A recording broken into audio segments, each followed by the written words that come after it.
Long before Santa Claus, before reindeer, before chimneys and sleigh bells, there were winter visitors. Across the Arctic and Northern Europe, people reported glowing lights in the sky. Beings who descended during the darkest nights of winter and encounters so strange they became myths we still tell today. Aerial chariots appearing in frozen skies, circles of light forming above villages, figures entering homes in the middle of the night, leaving gifts, warnings, or nothing but footprints in the snow. These stories began centuries before Santa, but they all sound like the same thing. A skyborne visitor who arrives at night, travels impossibly fast, and knows exactly where you are. This is the Santa Claus Enigma, winter visitors from the sky. Will you believe? Let's get into it. Welcome to another episode of Mostly True Alien Stories. UFO sightings. Many Americans have wondered about factors of unknown objects. Scientists in Mexico pulling back the curtain. We need to save ourselves.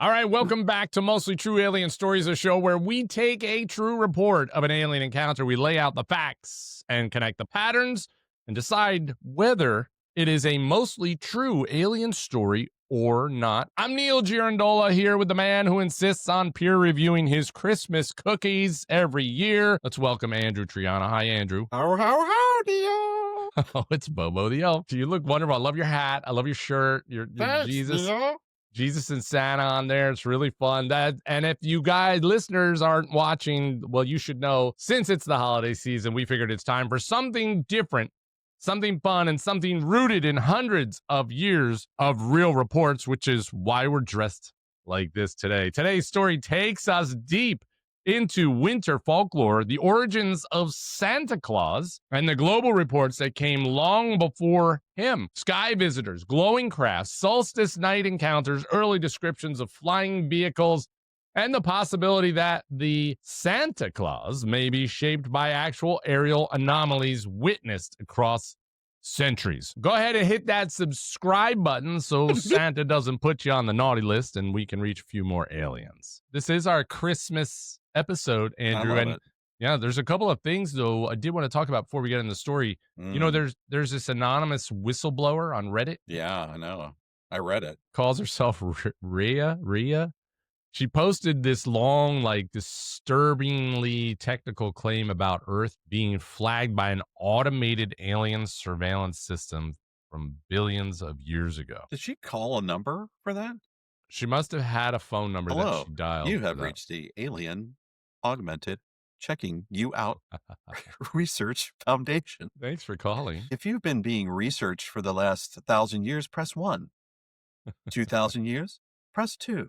It is something like that because she claims that she's got a background in sort of like electro-optics. I guess that's like lasers and sensors and long-range detection stuff. Yeah, no, I got it. Yeah. She said that there's specific anomalies that she describes about objects entering the ocean, transmedium movements, persistent sensor. But the really crazy one is that Earth is part of a long-term observational program. And from these aliens.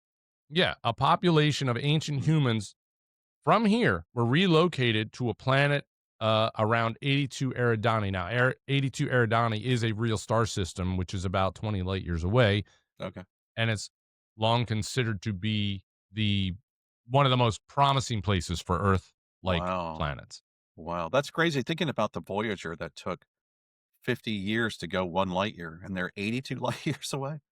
They're 20 light years away. Oh, 20 light years. Yeah, okay. Yeah. But I mean, they got all this technology. I mean, obviously, to get there, yeah. Obviously, none of this can be verified. Sure. Okay. But what's making this go viral is that her language is very precise. She's like the technical references are very accurate. It's like what NORAD and the Air Force, all the reports that ChatGPT. Well, so that's the other question is it an AI bot or is she really in like the CIA or something and just sending disinformation out? That's the question. Do you think this is a mostly true alien story, Andrew? I do. 100%. I knew it. But don't you find so there's been so many conspiracies like this put out there, but all of a sudden this one catches fire because of the way she's speaking about it. It's written well. Dude, just like a good book or a good article you read. You think it's just written well? Yeah, it's just written well. Come on. Okay. All right. We're being observed and probed from our future selves. Huh. Interesting. Okay. I'm with you. I believe it. But let's just say it is true. Let's just say it is true. Okay. Then it's weird. Why? It's cool. But if It's cool, true, but why are they? Then they're voyeurs. The funny thing is, it comes out on Reddit. Like, she knows all this. I'm going to put it on Reddit. But that's make you think, okay, this is an anonymous insider that knows this stuff, and let me just leak it out here and see what happens. But that's where we are in this stage of the game, that people aren't believing anybody. No one's believing anybody at this point. And that's what I'm talking about at this whole alien conversation. You and I have had this conversation from day one of this podcast, that this almost sometimes feels like the longest, oldest running story ever told was Alien. It's the oldest. It's just perpetuated and perpetuated. But we've never seen proof ever. It's only a story. Our listeners believe us, right? And they believe what we say. I think there's some listeners that listen to us and go, "Wow, those guys are smarter. Those guys are a cup of idiots." Those two are total morons. Look at how they're dressed for their holiday special. If you looked up the word moron in the Webster dictionary, I bet one of their pictures would appear next to an alien. Yeah, definitely. Yeah. It's fun reading. I'll just leave it at that. It's fun reading. She even says there's a council. There's a whole council. The Galactic Empire Council. Yeah. Did you not get the invite? Are you going to the holiday party? Oh, shit. You didn't get the invite, invited. did you? Oh, wait, man. You were invited? Yeah. It's next Tuesday. They're doing it on a Tuesday? Yeah, they do it on the Tuesday because the party lasts from Tuesday to Sunday. Think about it. All these people got to come from all distant places to get here. So it's kind of like Tuesday, you check in, you kind of get settled in. Wednesday, the party starts. By Thursday, it's like in a galactic groove. Can I be your plus one? No, it's only one. I'm only allowed to bring myself. What are you going to wear? I think I'm going to wear, I've got a couple outfits. One is sequenced. You're going to change throughout the night? No, every day I'm going to wear a different outfit. I'm not going to wear the same thing over and over again. Well, you're going home at night? Why don't you just stay out? No, I'm staying there. It's going to be a soiree. It's going to be crazy, dude. It's going to be crazy. Why wasn't I invited? I don't know. Aliens love me. I don't get it. Apparently not. Wow. There's this other rumor going around too. This one I love, that the president is about to walk up to the podium and announce that aliens are real. This is all over the place. Is he going to say they're real and they're fantastic? The best aliens that any country has ever seen. And they're our friends. We have the best aliens. I'll tell you what, these aliens, you've never seen aliens like this before. They're fantastic. These aliens are from so far away. They're the furthest aliens I've ever seen. And they're here. They're our friends. They're here. They're our friends. They're our aliens. My aliens are staying at the White House. Staying under the Pentagon. We have that room that's open from Valiant Thor. That's the nicest room. I would stay in that room. I have stayed in that room. It's fantastic. It's fantastic. That's what he's going to do. He gets to the podium, and that's what he actually does. It wouldn't surprise me, dude, because that's that's something he would love. Everything is fantastic. Yeah, he would love to tell us that aliens are real. But here's the reality, is that no president is ever going to do that, because it's just, if you do that, he's going to have to show pictures. He's going to have to show them together, have to be undeniable proof. You'd have to have it right then and there. You'd have to walk onto the podium with Carl the alien and be like, this is Carl. Been here since 1947. We got him at the desert at Area 51. That's what it's going to be. But everything, it would be on a global scale. Well, it would be unlike anything we had ever experienced as people in the world. Ever. But he would be like, this is Carl. He's fantastic. Look at his skin. It's glistening. He is fantastic. I tell you, he's been living in the desert. You don't want to touch him. Whatever you do, don't touch him. Don't touch me. He smells like sulfur. But we bathed him. You're going to get radiation poisoning. It's wonderful radiation poisoning. It won't last very long. It's fantastic. You'll die quickly. Better than the water in Flint, Michigan. It's better. It's better than that. Oh, we're working on that, by the way. The water in Flint. Carl's going to go up there. He's going to fix everything. It's going to be fantastic. But it just can't happen like that. But it seems to happen. So after Grush came out with his thing, after the Mexico hearings with the Nazca mummies, remember they presented the Nazca mummies and all that stuff. Wait, those mummies weren't real? No, they're sleeping in Jaime Maussan's bed with him, next to his other stuffed animals. So he's got one of those and like a sex doll and some other stuff. Oh, imagine sex doll that looks like an alien. It happens every time. So the Age of Disclosure just came out. So as soon as that ends, now how do we keep this alive? Because as you and I talked about, nobody was going to pay for this movie. No. And now they didn't hit the market they wanted to hit. Right. And now they got, all right, how else do we pump this out what I more? don't understand. Let's pump out this idea that the president is actually going to come to the podium and say aliens are real, because you can't do that. You can't do that. One, it's political suicide. Two, it would be, it just on a global scale, it would be, you know, the place would go nuts. I mean, between religions and defense and, you know, just different cultures and everything would But what just if he sort was of, like, I had a meeting with Carl and Jesus and Buddha and Muhammad, and it was fantastic. They're all together. They love it. Even the Hindi gods were there. It was fantastic. I got to tell you, it's fantastic. this is one of those things where, again, it's a three-eye atlas thing where everybody immediately is aliens, and then all the influencers are out there, and that's all they do is keep pushing this narrative that it's aliens and things are happening. So it just blows up. Now this rumor of the president coming to the podium do it. In all reality, it will never happen. Never say never. You think it'll happen? No, but never say never. Are you wondering why this is right here by my face? Have you wondered why that is? I just thought you liked things right next to your mouth. No. It's a two-way radio. It actually communicates to the North Pole. Oh. Yeah, That's Santa's interesting. streaming this thing live, bro. Oh. Why does it look like the tip of a penis right at the corner of your mouth? Maybe because you see a penis and everything, maybe. Kind of looks like it. Hey, my brother got a new car. That car looks like a penis. It's like, seriously? Seriously, the way it's just sort of brushing the corner of your mouth every time you talk and you're kind of leaning towards it, it's really kind of weird. Does your tongue reach it? Yeah. No.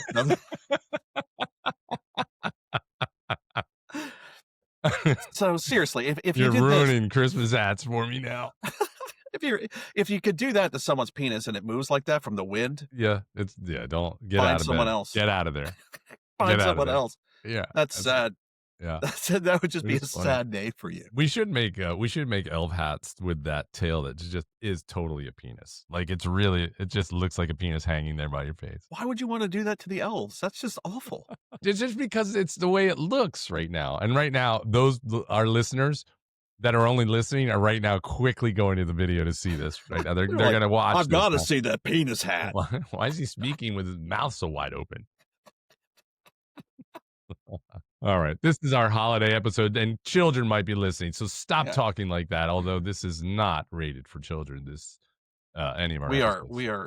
we are at 17 plus, right? Yeah, that's right. Plus. Yeah. Let's get into our featured story now. As a reminder to our listeners, this is the way the show works. We take a true report of an alien encounter. We walk through the details and we weigh out whether it is a mostly true alien story or not. And Andrew, today's report stretches centuries from the frozen north to the medieval Europe to modern sky sightings. This is the Santa Claus Enigma. Yes. Santa! All right, here we go. Long before Santa Claus wore a red suit and long before reindeer pulled anything, the people of Northern Europe and the Arctic described something else entirely.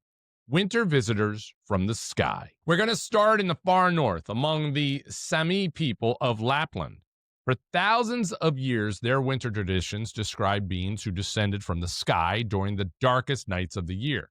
These visitors weren't spirits or gods. They were described as pale, elongated, luminous figures who arrived with glowing light and left behind gifts, carved objects, and sometimes warnings. And the timing was always midwinter around the solstice. Convenient. So now we move south into Siberia. The Tunguska tribes recorded what they called sky sleds. Mm-hmm. These were glowing objects, streaking across the sky, and sometimes they would hover above tents or stopping near villages. Their shamans described journeys with the beings who travel the upper air. That's how they said it. And that phrase appears in translations from centuries before flight even existed. Then there's the Scandinavia. The Norse sagas described the wild hunt. Odin leading a massive aerial procession across the sky, accompanied by a glowing 8-legged horse that moved impossibly fast. Villagers believed gifts left outside during midwinter were taken and replaced by sky visitors who passed over the rooftops. It's pretty wild. So a flying sleigh, not yet, but the pattern is there. And as Christianity spread into Europe, these older winter sky traditions blended with the legend of Saint Nicholas, a real 4th century Greek bishop who's known for anonymous nighttime gift giving. But here's the twist. Germanic and Nordic regions kept the aerial element, so they kept that in, and a sky visitor arriving at night, traveling quickly, watching homes, and leaving gifts. By the Middle Ages, winter chronicles across Germany, the Netherlands, Norway, and Belgium mention lights traveling above villages, star carts pulled through the sky, glowing animals leading a nighttime traveler, and a mysterious figure entering homes while families slept. Well, that could be anybody. That was me at your house last night. That's right. It's your elf. Yeah. Officer, he had on an elf hat with a penis ball at the end of it. These stories existed hundreds of years before Coca-Cola ever painted Santa red, which is really a fun story. And fast forward to the 19th century, American frontier newspapers report Christmas Eve lights, bright discs and streaks moving silently above forests and farms. One 1882 article describes a glowing chariot over Minnesota seen by 3 families independently. Wow. Then in modern times, the Christmas Eve UFO spikes actually get logged by NORAD, MUFON, FAA pilots, and radar technicians. And people describe silent glowing orbs, fast moving lights, structured craft, objects pacing aircraft, and sightings of aerial shapes passing across rooftops every Christmas Eve. Without fail, the numbers rise. And that brings us to the question people rarely ask seriously. Is Santa not an alien, but a cultural memory of winter sky visitors? It might be. A story built from ancient encounters, blended with mythology, religion, and holiday tradition. A visitor who travels at impossible speeds. He arrives at night, knows where you live, and interacts with humans in ways that feel almost otherworldly. Very interesting thought here. We're not saying Santa Claus is an alien. We're asking whether the old stories behind him came from something people experienced in the sky long before they had the language for UFOs. All right, Andrew, that's the story. Sky visitors, solstice lights, winter encounters across thousands of years. Let's weigh into this and decide whether this is a mostly true alien story. Why don't you take us through what you have, and then we'll weigh in. I thought I was just going to say Santa's real, y'all. You're not supposed to weigh in yet. Oh, I'm not weighing in. Okay. Santa's real. Yes, he is. We all, you know what? I am weighing in right now. Listen, everybody, Santa is real. Yeah, he is. Now we want to know why or how. We want to know what's been going on long before Santa. Okay, so you mentioned the Sami people, right, in Lapland. Do you know where Lapland is? It's in basically in Finland. It actually crosses an area of Finland, Sweden, and Norway, and a little bit of Russia. In Norway? Yeah, Norway. Now, do you know what the Sami people are known for? Reindeer herding. Oh, really? Yeah, reindeer herding. They take care of Santa's reindeer. Can I? Yes, you can finish. I'm just getting excited. Their clothing is distinctive because they have bright colored embroidery on their clothing. So their clothing is bright. So you mentioned that Santa wasn't painted red until the Coca-Cola thing. That's not true. We'll get to that later. Oh. Because he wore bright clothes.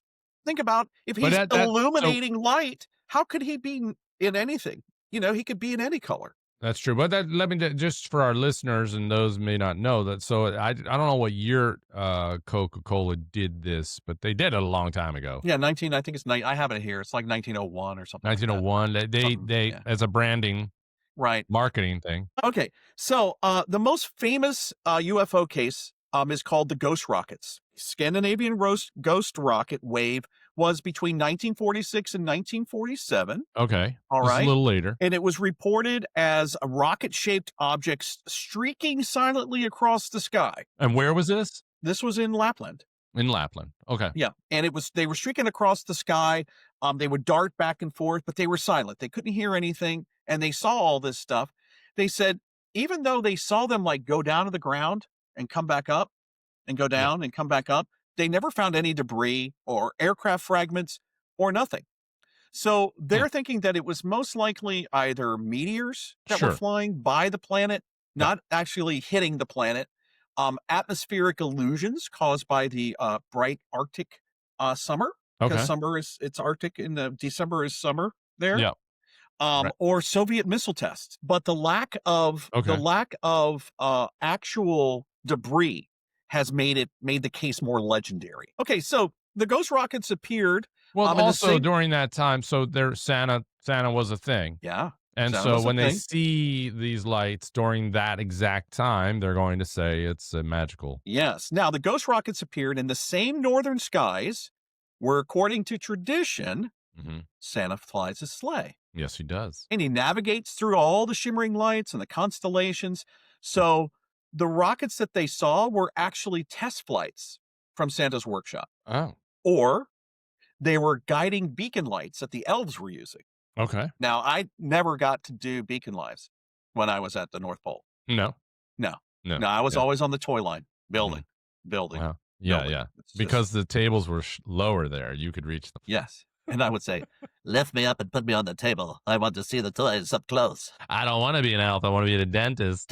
Dangling off the side of the table. Yeah. Or the streaking lights was the upgrade to the reindeers so that they could travel faster. Okay. So Okay. this merges all 20th century technology and centuries old into this beautiful Christmas lore, right? Sure. Now, Lapland, there's a threshold between realms. And what I mean by that is Santa's mythic homeland Mhm. is portrayed as the border land Right. between the ordinary world and the magical one. Okay. So So if that's we how were we to- can explain these mystery so lights. there So could that be the a portal portal. opens, right? There The could portal be a portal. opens. Yeah.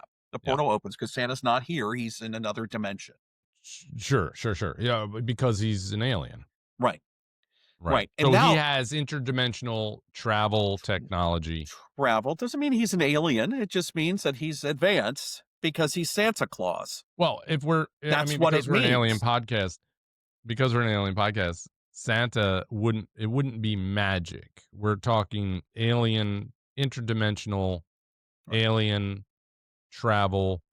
Who would have that? Right. So it's unexplained, right? So the mysterious lights are Yeah, of technically course, it's unexplained. unexplained. Yes, I got you. You know, they could be Arctic illusions. How hard is it for you right now to be talking about something mythical and aliens together? Are you like, is your butt clenched right now? Like you're just like, this is bullshit? Or Yeah. you, I've released. but I'm going to act like I'm into it. I'm going to act like I'm into it. I put coal up in there. 2 diamonds so far have popped out. This They're has clinched so got to tight. be, your seat's got to be all wet from sweating. You're like, this is bullshit. I don't believe any of this, but So let's okay, call here it you go. a gateway to hidden worlds. Okay. It could A be alien, a gateway to hidden worlds. is what Okay. we say. Okay. All right. I All like right. that. I know that's hard Okay. for you to say. You're like, it's a gateway to hidden worlds. Oh, there, I said it. Listen to me. It is a gateway to hidden worlds.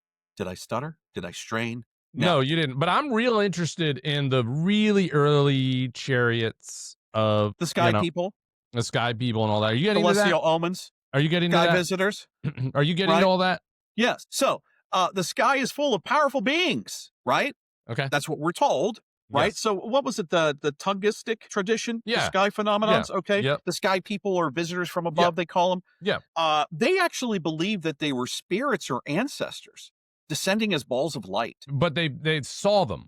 They So saw they've them. Oh, seen yeah, this yeah. happen. And Beings so that's traveling what they between the rationalized. upper world Sure. and the middle world. There's an upper world. Yeah.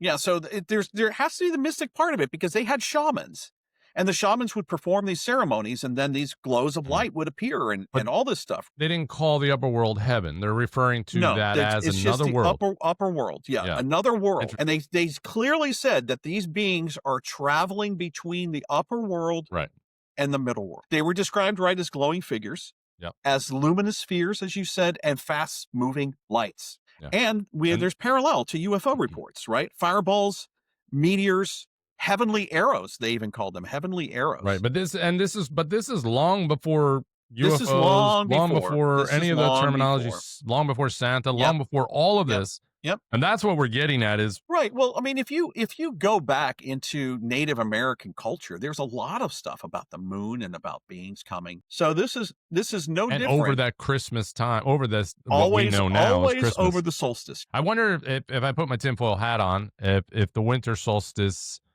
time period, that's the time when the portal can be opened. Beings can enter in. It could be that that's when the portal opens. It Okay. opens up once a year Yeah. on Christmas. This is something that I found interesting. In 1908, in the Tunguska, there was a thing called the Tunguska explosion. 1908. 1908. Okay. They're saying, although not a UFO event, the Tunguska blast occurred in Evenki territory and Okay. became one of the history's most mysterious sky events.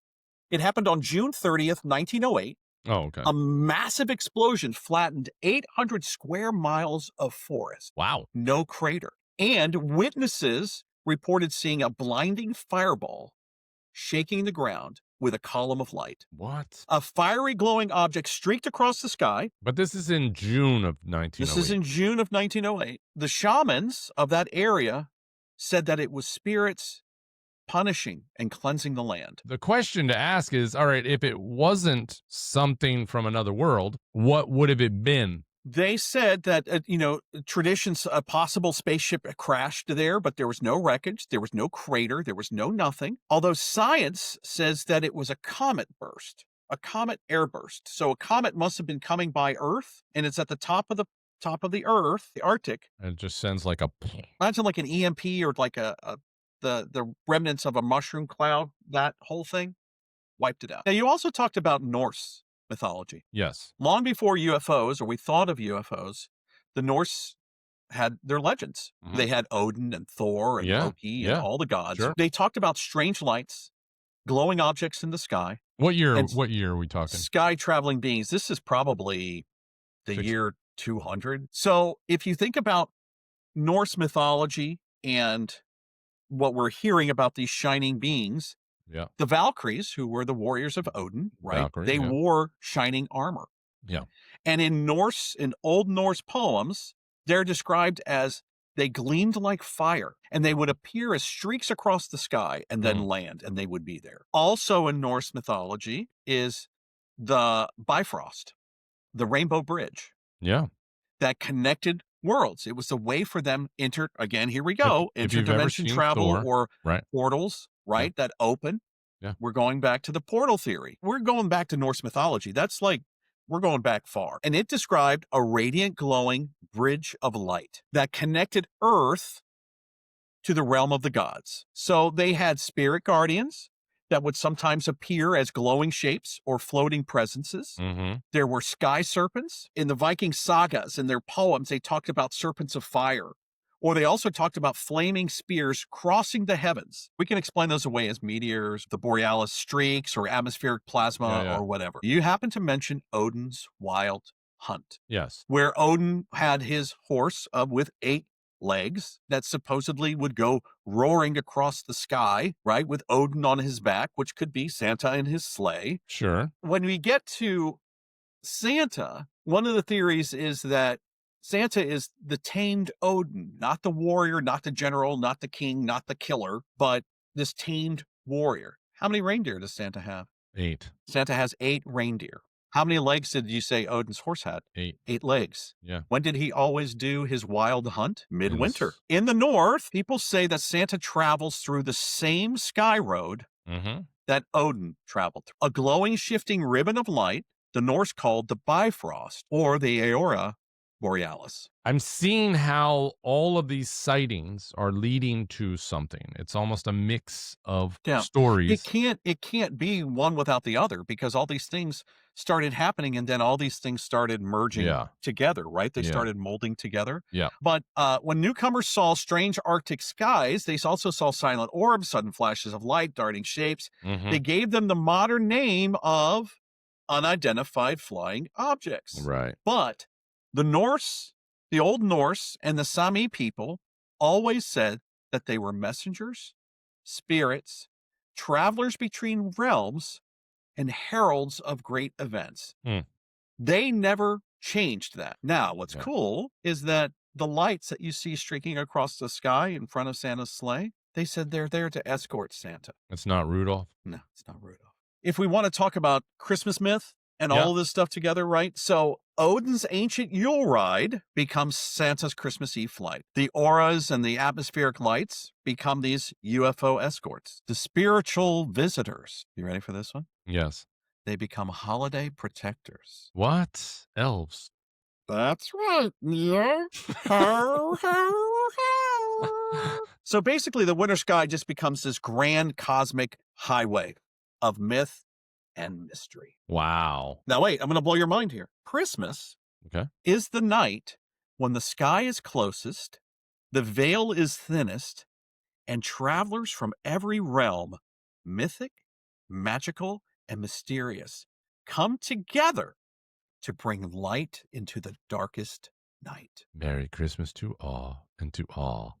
Mind blown. I'm going to blow your mind even more. I'm confused right now because I keep thinking that's all the information you're going to share, and then you come right back. The legend of Santa Claus originates from St. Nicholas, a monk who lived around AD 280. This dude was admired for his piety and kindness. He was apparently very wealthy. He gave away all his inherited wealth and traveled to help the poor and the sick. One story tells him that he saved 3 poor sisters from being sold into slavery or prostitution, secretly providing money for their dowries. He bought himself some ladies. Hey, I'm Santa Claus, yo. Yo, hey, here's some money. I want those ladies. Okay, so over time, Nicholas's popularity spread and he became known as the protector of children and sailors. But what did they mean by he was protector buying the of ladies sailors? for the sailers. What was the sailor protection? Yeah, but what was the protection of sailors? He What, had like them all from drowning? tested. No, tested from STDs and stuff. So that was his part. But they were like, Coca-Cola was like, yeah, that's not a good for our we brand. We can't be talking about prostitutes and sailors. And this doesn't work. Venereal diseases. It's Right, just so- not it. Let's So we're turn just him going to into give him a bottle something of Coke and have him. You know what? Let's have him give toys to kids. How's that sound? That sounds great. Just stick with the toy thing. Yeah. Okay. So his feast day, the feast of St. Nicholas, is actually on December the 6th. So we missed it.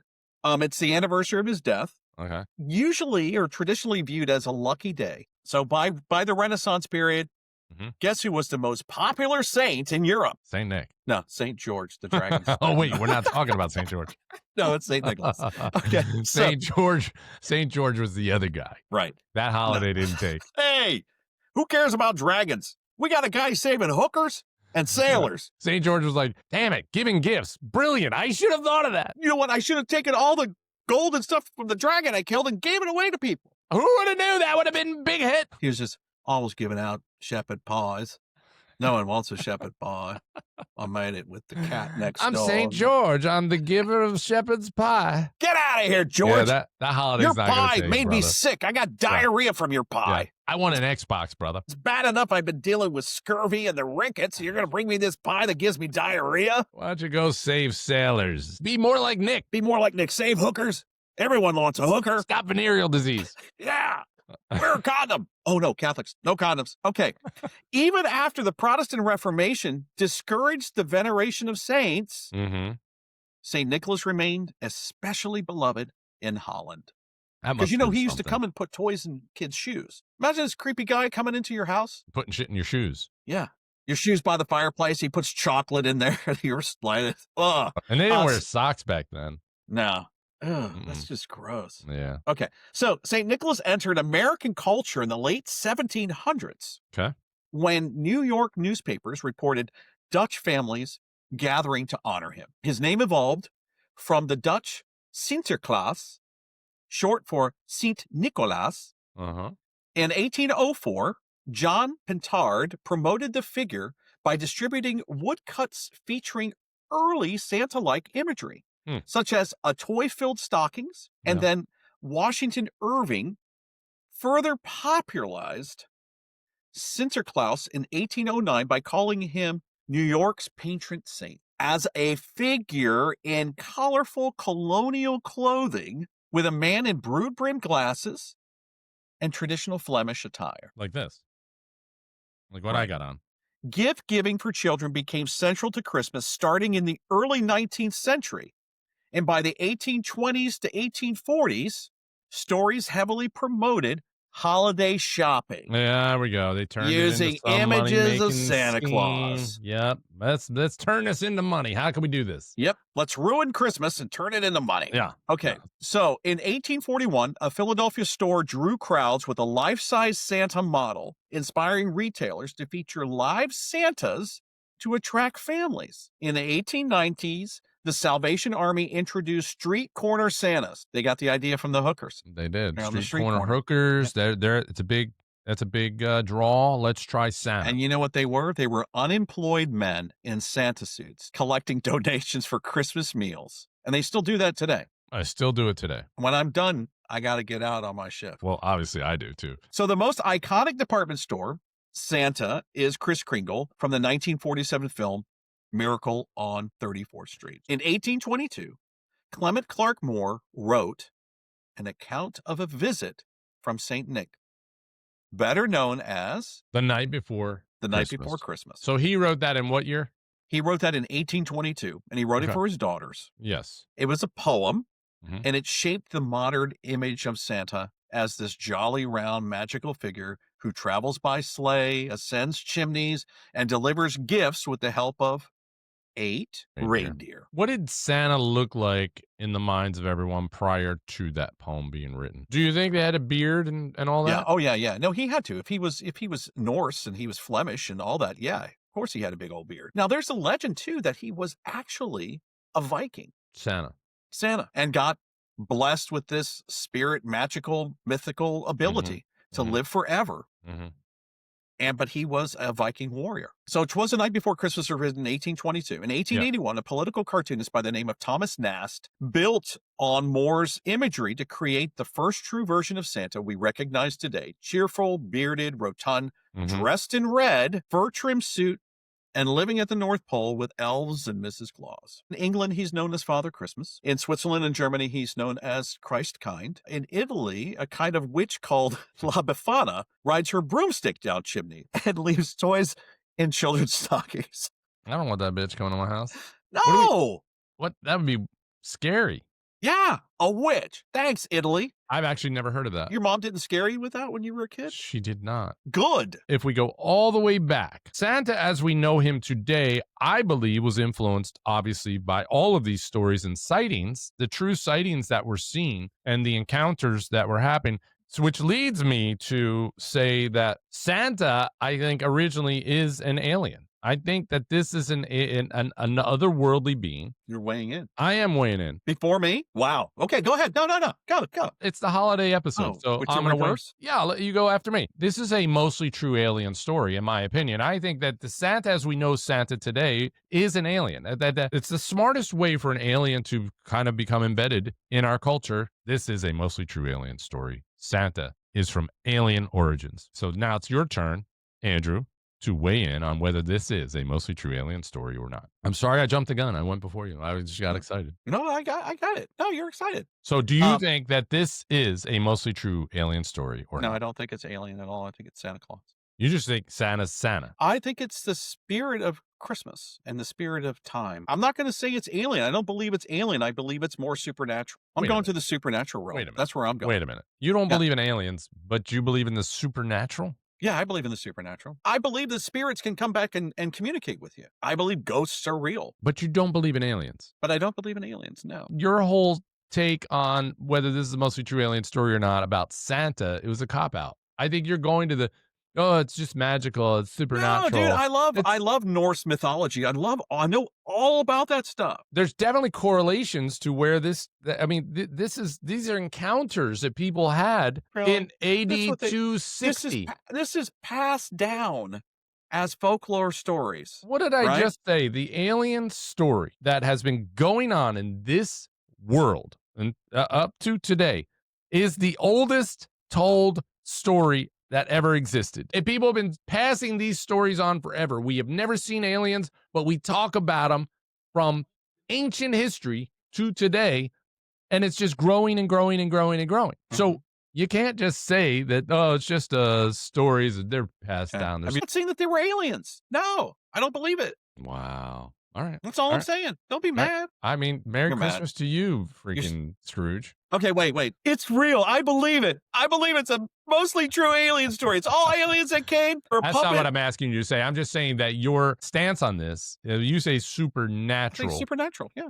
It's things that are unexplained. I don't believe they're aliens. All of these encounters centuries ago. Do you not agree that it all led to what Santa is today? Well, yeah. Isn't there a connection? There is. I haven't denied the connection. But I'm not saying that he's an alien, and I'm not saying that it was aliens. I'm saying that it's a supernatural connection. I'm not saying the mall Santas are aliens. My apologies to anyone who's a mall Santa. Yeah, or I'm not saying they're unemployed Salvation Army Santa. It's just I'm saying the real Santa is an alien. That's what you're saying. He's from another dimension. He enters through a portal during the solstice. The only way he could travel around the world is if he could do dimensional travel. He sends his elves to everybody's homes to keep an eye on them from Thanksgiving till Christmas Eve, and then they report back. You know, if you want to go into like comic book lore with Superman. I don't, because this is our Christmas episode. But Superman's an alien. And you know the only thing that really affects Superman besides kryptonite? Magic. The supernatural. Can hurt Superman. What? Yeah. I never heard that. So Santa could beat up Superman. Wow. Because he's magical and supernatural. What would Jesus do? Jesus wouldn't fight. Listen, I do think the origin of Santa, the part that came before Christmas, it definitely sounds like those people were trying to describe something they couldn't explain. And that the fact that the winter solstice sightings still spike today, that's kind of what keeps this in the mostly possible category for and me. then NORAD created the whole Santa tracker. Well, sure, but why not? But if he's doing interdimension travel, how could they track him? So suck it, NORAD. Wow. We looked at one of the oldest stories humans tell and whether it may have roots in actual sky encounters that long predate Christmas. You know, that's something to be determined. So Andrew's verdict is this is not a mostly true alien story. He's going supernatural, which I don't know. I might have to find another host for next week. My verdict, of course, Santa is real and Santa is an alien from another world. I say it's a mostly true alien story. So whether these ancient winter visitors were myth, metaphor, or something genuinely otherworldly, the patterns across cultures, they're hard to ignore. If you haven't already, make sure you hit that subscribe button, share the show, and let us know what stories you want us to break down next time. Have a Merry Christmas from both me and Andrew. We want you guys to have the greatest holiday ever. Merry Christmas! Yep, and we'll see you on the next episode. Until then, be kind to the aliens when they get here, and Santa. All right, everybody, we'll catch you on the next one. UFO sightings. Many Americans have wondered about